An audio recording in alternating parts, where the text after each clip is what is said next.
Ahora ese me parece, si me permitís, un caso excepcional, supongo, de los conocidos, que el desgajamiento tuyo de tus apropiadores, de tus presuntos padres, que es doloroso, pero en realidad es un desgajamiento que te lleva a lo biológico, al origen verdadero. En el caso tuyo, da la impresión que es un desgajamiento de tus verdaderos padres, y ahí aparece un hecho inusual. Sí, bueno, yo siempre digo que, veíamos también, ¿no?, el caso de Victoria, ¿no?, que me parece que es también un caso muy importante a tener en cuenta. Yo tuve la suerte, si querés, de poder diferenciarme desde muy pequeña ideológicamente, humanamente, de quien me tocó como padre, digamos. Yo sabía que mis valores y la vida para mí era otra cosa. No quería ese nivel de violencia, no me interesaba. Entonces, creo que la primera separación, como bien decís, o el primer duelo, lo hice desde muy pequeña. Tuve la suerte de rodearme con gente muy hermosa, muy fuerte, muy clara, que me ayudó a transitar un camino incluso desde la formación, ¿no? También creo que siempre los dos fuimos muy estudiosos, nos agarró por ahí, o sobre todo en la etapa más grande, más cuando uno decide una carrera y qué sé yo. Y el conocimiento también inevitablemente te abre puertas y te abre otra verdad. Entonces, frente a la verdad oficial con la que yo había crecido y la verdad que conocí a partir de mi adolescencia, yo tomé una posición en relación a eso. Y no sabía que yo, digamos, no tenía nada que ver con mi familia en ese sentido, por más duro que fuera. Ahora, vos habías tratado de atestiguar en contra de tu papá y no te lo habían permitido en primera instancia porque era un familiar directo. Claro, cuando comienza el juicio, en el año 2004, desde ese primer momento les parecía importante para los abogados de abuelas que yo pudiera atestiguar en la causa, pero en ese momento la ley lo impedía, justamente por el vínculo sanguíneo. Intentamos igual, pero frente al magistrado que me tomaba la declaración, ¿te acordás? Cualquier cosa que yo dijera que no fuera papá me cambiaba los pañales era nula. O sea, yo solo tenía que decir que era un hombre bueno y que me había criado con amor. Todo lo que yo dijera que fuera en contra de eso, ni siquiera entrando en otras cosas un poco más profundas y escabrosas, era considerado nulo. Pero pese a eso, ante la negativa, el equipo de abogados de abuelas siguió trabajando y buscándole la vuelta, y un punto de inflexión en relación a eso fue cuando nosotros estrenamos Mi vida después, que se veían unos fragmentos en la presentación.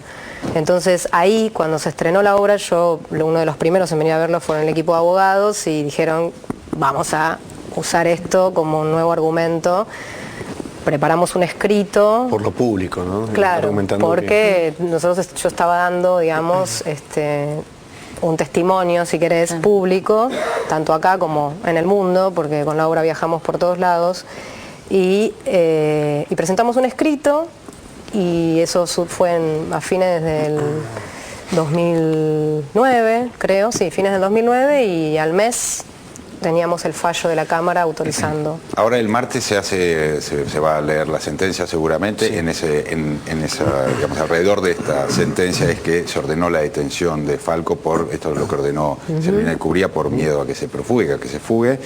En principio la Fiscalía pidió una pena de 16 años, creo, 15 años. 15 años. Y la querella, que formás parte en este caso, Juan, piden 25 años, o sea, perpetua, ¿no? Correcto. ¿Qué suponen que va a pasar el martes a las 16 horas? Es la cita con la justicia, ¿no? Sí. Bueno, en definitiva es un avance esta medida que tomó la jueza en relación a impedir la fuga o evadir la sentencia o evadir la pena, ¿no? Porque apenas, si bien el Estado, la justicia de oficio, querella contra esta persona, yo también me sumo a la querella, y le brindaron, un juez anterior, de primera instancia, le brinda una exhibición por un pago mínimo que realmente fue penoso, ¿no? Los términos o el monto. Y en esta oportunidad, bueno, se puede suponer que el martes vamos a ver una sentencia firme y si bien se podrá apelar, etcétera, pero la sentencia, bueno, falta la apelación para que sea firme, pero en definitiva lo que yo pienso y he pensado en estas horas, de cuando me entero que fue el viernes a la tarde, es que finalmente después de 33 años se hace justicia, ¿no? Porque no empieza esto cuando yo aparezco, cuando me presento como querellante, porque antes estuvieron las abuelas, porque antes estuvo mi abuela, mi familia, que seguía la causa. Y además el delito, el hecho del delito se consuma cuando apenas yo nazco, ¿no? Y cuando soy retirado de los brazos de mi madre. Entonces 33 años se tardó para que finalmente se haga justicia y yo creo que es un antecedente importante. No sé si somos 3 casos de nietos que hemos querellado contra los apropiadores, los que nos robaron la identidad. Y es un buen elemento para dar a conocerlos, ¿no? Porque no puede haber un marco de impunidad en ninguno de los aspectos. Y esto es un delito que está categorizado como crimen también de lesa humanidad, un delito de lesa humanidad. Y la verdad que yo me preguntaba hoy, haciendo estimaciones casi abstractas, pero me preguntaba si a una persona en un hospital, a un matrimonio en un hospital, producto de la trata, etcétera, le sacan a su bebito y lo encuentran al culpable, la carga emotiva que deben tener esos padres y además esos padres que les robaron a su bebé en un hospital, en una sala, producto de la trata, indudablemente quieren que se haga justicia y se condene a la persona que lo robó. Bueno, mis padres también quisieran que se haga justicia. Y yo, al haberme introducido en la querella, como querellante, estoy cumpliendo algo que mis padres hubiesen deseado. 2 padres muy jóvenes tenías, de 19 y 17 años, cuando fueron secuestrados y asesinados. Nora.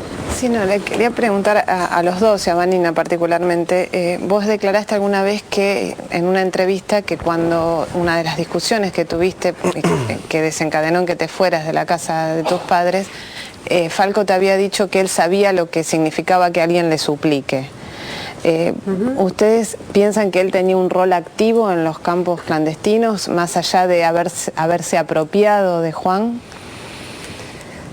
Hay algunas denuncias del centro clandestino de detención, o no fue un centro propiamente dicho, funcionó como tal, pero es el Departamento Central de Policía. Hay algunos testimonios que lo vinculan. Eso está en plena investigación. Pero así, en nuestra vida cotidiana con Vanina, de hecho teníamos, no sé, había discos, había guitarras, elementos que eran sustraídos de casas, ¿no? De operativos. Y él se jactaba de eso, ¿no? de eso. Haber pertenecido y haber estado en los operativos, ¿no? Sí, yo en un punto creo que lo que también va a pasar el martes, y por eso también es tan importante para nosotros, por lo menos para mí, digo, sé que para él también, pero hablo por mí, es que justamente una de las cosas que yo quiero saber es también, bueno, los resultados de estas investigaciones, más allá de que algunos testimonios y algunas cosas ya las hemos ido conociendo a medida que surgieron en estos casi 7 años de proceso judicial. Es eso, es justamente saber hasta dónde llegan sus implicancias, ¿no? Como oficial de inteligencia, qué es lo que hizo en esos años, a qué se dedicó. Ahora, también ustedes tienen un relato muy duro respecto de la convivencia familiar, ¿no? O sea, de qué fue lo que pasó con ustedes y con tus padres, tus apropiadores, durante la vida que llevaron 20 años, digamos, de vida familiar. ¿Cómo se manifestaba esa violencia, en todo caso, de parte de esta persona, Luis Antonio Falco? Y en mi caso se manifestaba tanto en la variable psicológica, verbal, como en la variable física, ¿no? Vanina fue, digamos, receptora de la violencia verbal, ¿no? Aunque una vez se desarrolló, se plasmó la violencia física. Y digamos, no hay que generalizar, pero es un patrón de una especie de autoritarismo que se dan muchos casos de esto, ¿no? No es el único en mi caso, ¿no? Otros nietos, otros hijos, nietos, perdón, también han pasado por esto, ¿no? Una violencia bien marcada, producto incluso a mi parecer de que cada vez que nos veíamos, apropiador y apropiado, los hacíamos entrar en contracción, o sea, éramos la prueba viviente, constante y permanente del delito. Y además, en muchos casos nosotros fuimos tratados, en mi caso creo que fue así, como el hijo de los enemigos, ¿no? Por así decir, enemigos, porque la verdad que plantear enemigo o amigo entre argentinos, ¿no? Tendríamos que ir hacia la historia de por qué se consumó esto, que fue tan fatal que fue la dictadura, pero digo, el pensamiento de estas personas era una categoría aceptable, ¿no?